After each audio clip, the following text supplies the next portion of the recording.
Hello everyone, my name is Will. I hope the camera's focused right now, and this video is a big deal to me because out of everything that I think I've ever talked about on this channel, this is definitely the biggest thing.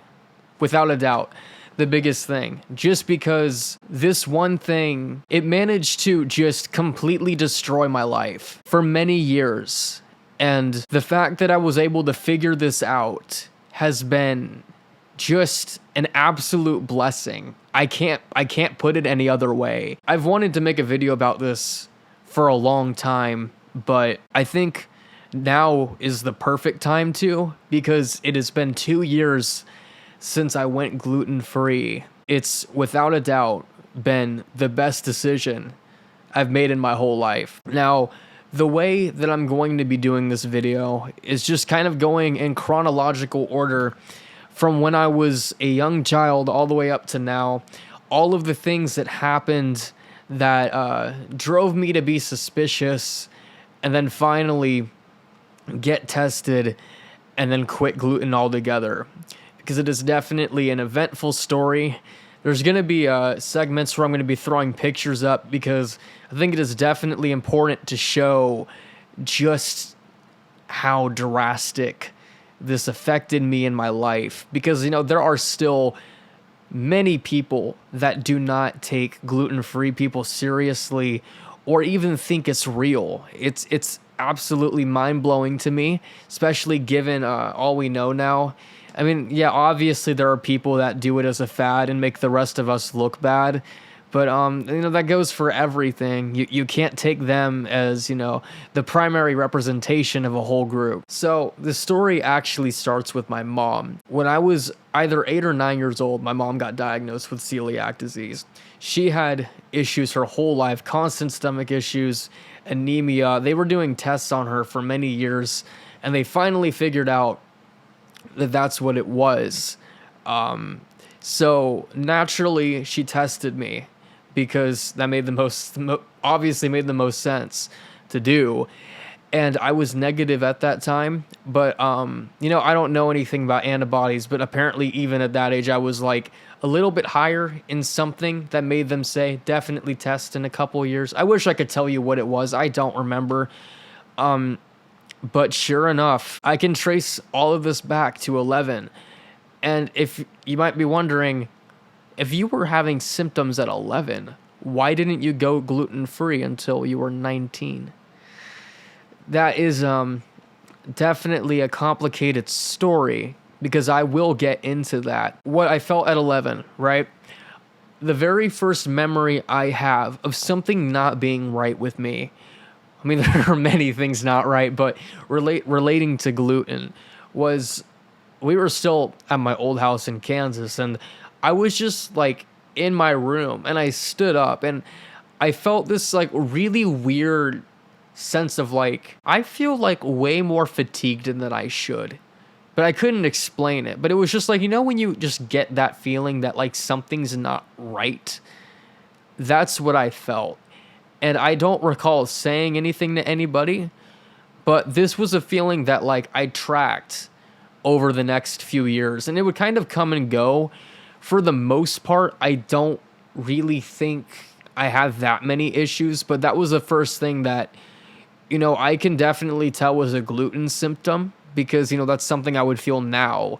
But even back then, I had like a level of self-awareness to be like, that's not right. But then over the next few years, I didn't really have any physical issues that I could feel, at least. I would say from the ages of 12 to 13, 14, there wasn't anything overly drastic that I could feel. Like, I would definitely get tired. Something that I didn't like identify as a gluten thing at the time, but I do now, was just how severe my brain fog and mental health issues were, because my mental health issues were absolutely horrific when I was a young teenager and throughout my teenage years. And when I quit gluten, a lot of them kind of alleviated and got easier to control. But I definitely had a lot of mental health issues. Probably the biggest thing that caused a lot of not only bullying, but just severe self-confidence issues, I didn't physically mature until I quit gluten. Probably sounds dramatic, but I mean, I literally did not physically mature. Like, I looked the same from age 15 all the way to 20. I did not physically mature. The weight that I was when I was 14 was the same that I weighed at 20. It was, and anyone in my personal life can vouch just for how underweight and frail I was. And even like my wrists are like the smallest wrists out of anyone I've ever met in my life. Like even down to like my bones. I'm just a very small person. Honestly, when it comes to gluten, like a lot of it was psychological in the sense that like the issues that it was causing to me physically impacted my mental health a lot. In terms of the physical issues, when I believe this started my sophomore year of high school, I was getting severe eczema from about here down to here. It was honestly some of the most horrific stuff I've ever dealt with in my life. That has to do with the fact that like it looked like I had burns all over my hands. It was extremely painful washing my hands or doing anything. Not only that, but people constantly mentioning it was just the worst. Obviously, no one wants to have their skin pointed out. It's like it's well-meaning people, but it always kind of blew my mind why people thought that was okay. Like I wouldn't look at someone's eczema and like point it out. I just don't know what goes through someone's head to make them ask that. It's like, oh my God, your hand. And it's like, yeah, I know. It's on my body. I can see it. I can feel it. I don't know what. I never understood it. I never understood it. Eczema was a big thing. It's so weird because a lot of these things I didn't even realize were related to gluten. It's actually funny because, not funny, just don't know why I said funny, but coincidental. Around the same time my eczema started, I was getting horrific stomach issues on a near daily basis. I couldn't eat in the morning. It didn't matter what it was. If I ate in the morning, bad things happened.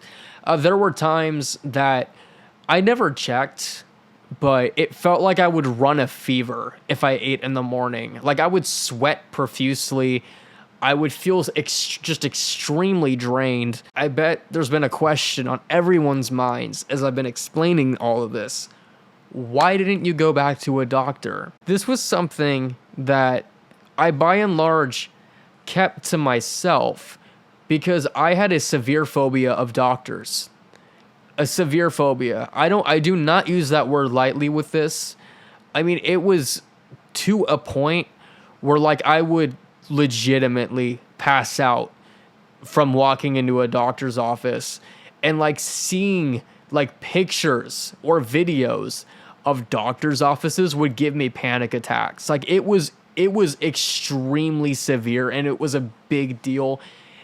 And the thing was, once I turned 18, like no one could force me to go to the doctor anymore. Like it was kind of a curse on me because it was, completely my own choice at that point. I actually did go gluten-free multiple times before, finally getting blood work done because, I think I knew it was gluten for a long time. Like it was just like so obvious to me, not only because of the fact that, it runs in my family. There are multiple people in my family that have it. One of my parents has it.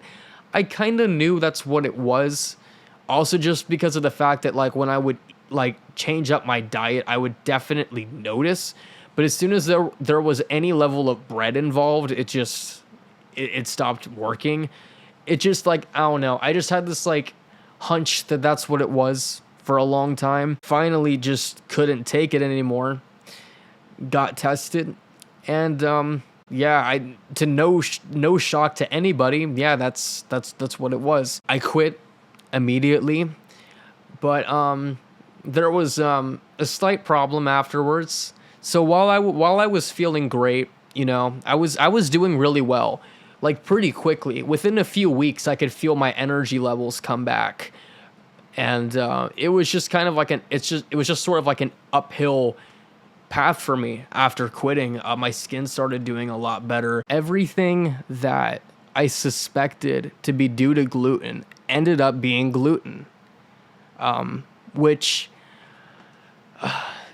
both was great and also bad, because I mean, it was great in the sense that like I could actually finally have relief from these things that I was dealing with for years, but it also sucked because I couldn't like go out to eat anymore. You know, that's something that I will definitely say. Anyone with celiac disease will make this very well known that it sucks not being able to eat 95% of the things in grocery stores. I think that's like an obvious thing, you know. There's this thing that I call gluten grief. I don't know if anyone else calls it this, but this is something that I had for a long time. I actually, two separate times, had what I would call gluten relapses, where like the gluten grief would get so bad to where I would just straight up eat gluten. I had said before all of this that there was a downside. I need to start like talking on a clear path with these videos. I'm really bad at that. So what I was saying earlier about like there was just one problem with you know, going gluten-free right after the blood test. I don't have celiac disease in my medical record because you need to have an endoscopy. Now, here's the thing. You can't test positive for celiac on an endoscopy unless you're currently eating gluten. So that was an amazing thing to find out. And so naturally, I'm like, obviously, just for my own good, I want to have that in my medical records. Like, why wouldn't I? Because there's always this level of paranoia of like, what if something happens and like I need that? And I always would think of like extreme situations of like, what if I got hospitalized and they like fed me gluten, but I was like too out of it to like notice, like, you know, just like really, it's just paranoia. I wanted it in my medical records for obvious reasons, I think. And so I set out on a journey. It was honestly more so an excuse just to like comfort eat, to be honest. But I got McDonald's at about 1 PM and felt suspiciously fine for a bit, like for a few hours. This was about 4 months after giving up gluten, so this was still 2020. I felt suspiciously fine, and I was like, that's odd. Well, I was on this like high of like, oh my god, I forgot how good MSG feels, because that's just like literally what it was. I went to Panera because that's where I was working at the time. That's a whole video in and of itself. I understand how terribly ridiculous that sounds. I'll get to it another day.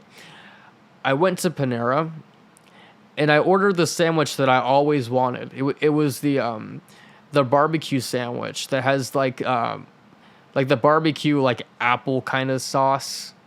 I don't remember exactly what it's called, but it always smelled amazing to me. And then I ate it, and it was just like the most mid sandwich I've ever had in my life. That's also something too with celiac, is that you think you miss certain foods a lot more than you actually do. Just like really more so, like you think that they tasted better than they really did. Because honestly, the kinds of food that I eat now, I think it tastes better than a lot of like the glutinous stuff that I used to eat. Yeah, I ate that around 7. Then about 11 p.m. rolled around, and it felt like I was getting stabbed, like across like my whole lower stomach. And then I was just like, oh, okay, yeah, I'm still celiac. That didn't change. So I gave up on the 30 days of going back to gluten. It was either 2 weeks or 30 days. I don't remember how long you were supposed to eat gluten before getting scoped, but I gave up on the first day. I mean, if that says anything, I could not bear to do one more day of that, because I had lasting brain fog for a good week following it. It was not worth it. I am perfectly fine not having a technical diagnosis. Yeah, it's been 2 years, and the difference is just absolutely mind-blowing, not just physically, but mentally. I think that if you feel not right physically or mentally, it is definitely important to get checked out, get blood work done, Because, you know, if I didn't have a parent with celiac disease, I honestly probably would have blamed a lot of my issues on depression and stress, to be real with you. Not trying to scare anyone if you've had like similar symptoms to that, but it is definitely worth getting checked. But yeah, really, words can't describe just how nice it feels to have so many of those issues that plagued me throughout my teenage years being gone just from a dietary change. And now something that, you know, it's obviously not always smooth sailing. I mean, this is the one time I would ever say this, but thankfully, I already had food allergies. The reason I say thankfully is because I already had quite extensive experience avoiding foods. So like it wasn't something like overly new to me. It's like always so interesting to me because people all the time will like show like active remorse for me about all the food allergies, and I'm like, I can't do anything about it. Me being upset about it's not going to change the fact that it's there, and there's like nothing I can do about it other than just avoiding those foods. So it's like I understand where they're coming from. I mean, if you don't have any food allergies, I'm sure it's hard to fathom the idea that like I can't go out to eat like the majority of places. And even if I can, I have to like really make sure they're being safe. I can't get fast food anywhere. The only thing I can get at fast food is a baked potato at Wendy's. And I think their chili. I haven't had their chili because beans like hurt my stomach for some reason. But yeah, it's like it for a lot of people that's just like extremely difficult to fathom. But if that's all you know, then it's all you know. But yeah, I think in terms of just my overall story with celiac disease, that's pretty much everything. That's the bulk of it, at least. In terms of future videos, I don't really think this has potential to get like smaller spin-offs, I guess, like ADHD and OCD and addiction and all those things. It's a lot easier to come up with ideas relating to those things. With celiac disease, it's just like more of a thing that like happened and I changed. It's not like things are going to continue changing, you know? There's not really anything to update on. It's been pretty consistent the past year and a half. If anyone wants like gluten-free recipes, I got you. Like maybe I'm open to doing like a video or two about some of the things that I like to eat, because for anyone that's newly gluten-free, trust me, it is not as bad as you think it's going to be.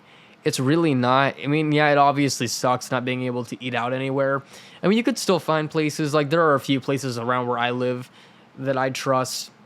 Actually, no, a good video would be, like, what kinds of places to trust versus, like, what not to trust. That's actually a good idea. I'm going to do that. I'm currently obsessed with the toasted sandwich. Most of what I eat are, like, homemade burritos. Burritoast? What did I just say? I was thinking of burritos and toast at the same time, so it came out like that. But yeah, I primarily make burritos and toasted sandwiches.